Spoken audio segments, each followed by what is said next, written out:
In today's video, I'm going to teach you how to make flowchart in Notebooklm. To begin, open Notebooklm and go to any notebook you want to work with. This can be an existing notebook that already has notes and sources inside it, or a new notebook you have just created. The important part is that you are inside a notebook so the chat can use the context of your material.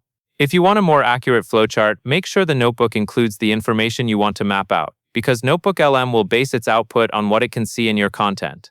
Once you are in the notebook, look for the chat area. This is where you can ask Notebooklm to generate different kinds of outputs based on your notes. Click into the chat input box so your cursor is active and you are ready to type. Now type the prompt exactly like this. Can you make a flowchart? Keep the wording simple and direct. If the notebook contains a process, steps, or a sequence of ideas, this prompt encourages Notebooklm to translate that into a structured visual format. After you type the prompt, send the message so Notebooklm can process your request. After you submit it, give it a moment to generate the result. Notebooklm will create the flowchart and place it in the Studio tab, which you will find on the right sidebar.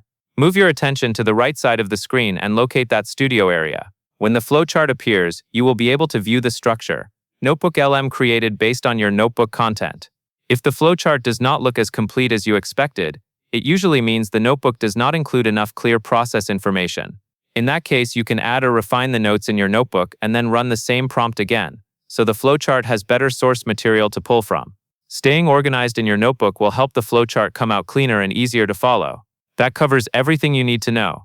And that is all there is to it.